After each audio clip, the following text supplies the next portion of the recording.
Good morning. Barry Bryson joining you for another 5 good minutes in the Word. Thank you so much for being with me again today. We are in John chapter 21 today, and we'll talk more about John 21 tomorrow. It takes more than 5 minutes to really get through this amazing chapter and this amazing event. We're in our larger series, Encountering Jesus. We've been talking about Peter's arc, his relationship with Jesus. Today in John chapter 21, which is the last bit of gospel ever written, John at the end of the first century, writing his gospel, filling in details, telling us stories that we haven't heard before. And really, I think consciously, with full knowledge of the other gospels, bringing the story to its logical close with the opening of the gospel being shared in the book of Acts. I think it's just a perfect way to close the circle on Jesus' time here on earth. In this event, Peter, this doesn't happen in Jerusalem. Peter and the rest of the disciples are back at the Sea of Galilee, back in Bethsaida, evidently, or Capernaum. And Peter decides to go fishing. And that's what he was, you know. He was a fisherman. Peter, Andrew, James, and John. Peter and Andrew owned a boat. James and John, with their father, Zebedee, owned a boat. And they were fishermen on the Sea of Galilee. That's what they were doing when Jesus called them. And after everything that's happened, they're back. And Peter says, I'm going fishing. And so they go. And they fish all night and don't catch anything. But then in the morning, they see someone on the beach, someone that they come to recognize.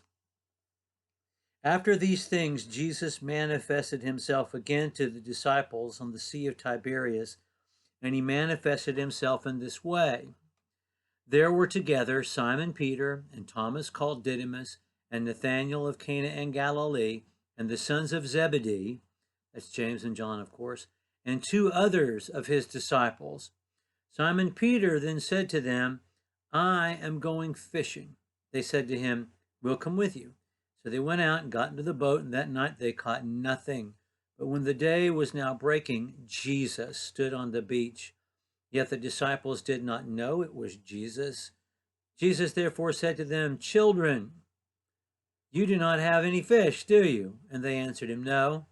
And he said to them, cast the net on the right-hand side of the boat, and you'll find a catch. And they cast therefore, and they were not able to haul it in because of the great number of fish. The disciple whom Jesus loved said to Peter, that's the Lord. And so when Simon Peter heard that it was the Lord, he put on his outer garment because he was stripped for work. And he threw himself into the sea. And the other disciples came in the little boat, for they were not far from the land, about 100 yards away, dragging a net full of fish. And when they got out upon the land, they saw a charcoal fire already laid, and fish already placed on it, and bread. And Jesus said to them, bring some of the fish which you have now caught. And Simon Peter went up and drew the net to land full of large fish, 153. And although there were so many, the net was not torn. And Jesus said to them, come and have breakfast.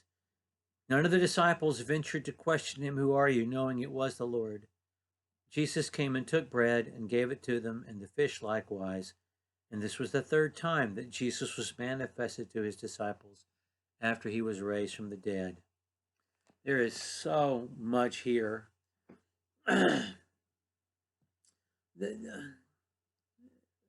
We were at the beginning. We've punched a reset button, but now everything has changed. This is the way Jesus called them the first time, and told them to follow him. And John is the one who recognizes it and points it out to Peter, and Peter throws himself into the sea and swims to shore. It's so powerful. The one thing that we know about Peter is that in the deepest part of his being, he loves Jesus. and he can't be separated from him, even when he doesn't understand anything. Even when he is prepared to deny Jesus, he has to be near where Jesus is. And to see him cast himself into the sea and swim to shore and haul by himself to shore. Jesus said, bring me some of those fish. 300 or more fish, you know they all weighed a pound or more, perhaps, 3, 4, 500 pounds of fish. He hauls it to shore. How eager he is just to be next to Jesus and to do what Jesus has said.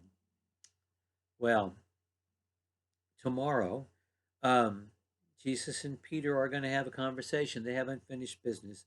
And for the third time, Peter is going to finally leave his boat. Thank you for joining me for 5 good minutes in the Word. We'll see you again tomorrow.